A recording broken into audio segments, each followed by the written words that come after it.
వినబడుతుంది, సౌలా సౌలా నీవు నన్ను ఎందుకు ఇలా హింస పెడుతున్నావని ఒక స్వరము అపోస్తుడైన సౌలుతో మాట్లాడుతున్నప్పుడు, అపోస్తుడైన పౌలు అప్పటికి ఈ సౌలుకు పౌలుగా పేరు మార్చలేదు, కానీ ఈ సౌలుకు ఒక స్వరం వినబడుతుంది, సౌలా నీవేళ నన్ను హింసించుచున్నావు అని.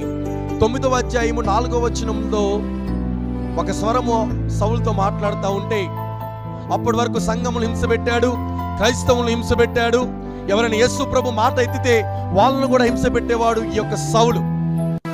9వ అధ్యాయం 4వ వచనంలో స్వరము మాట్లాడిన తర్వాత తన 2 కళ్ళు పోగొట్టుకున్నాడు. అనానీయ వచ్చాడు, ఆ కన్నులకు ప్రార్థన చేసినప్పుడు తన కళ్ళు తెరవబడ్డాయి. అదే అపొస్తలుల కార్యములు 9వ అధ్యాయము 20వ వచనంలో మాట్లాడతాడు, నీవే దేవుడవని, సర్వలోకానికి యేసుక్రీస్తే దేవుడని ప్రకటన చేస్తున్నాడు.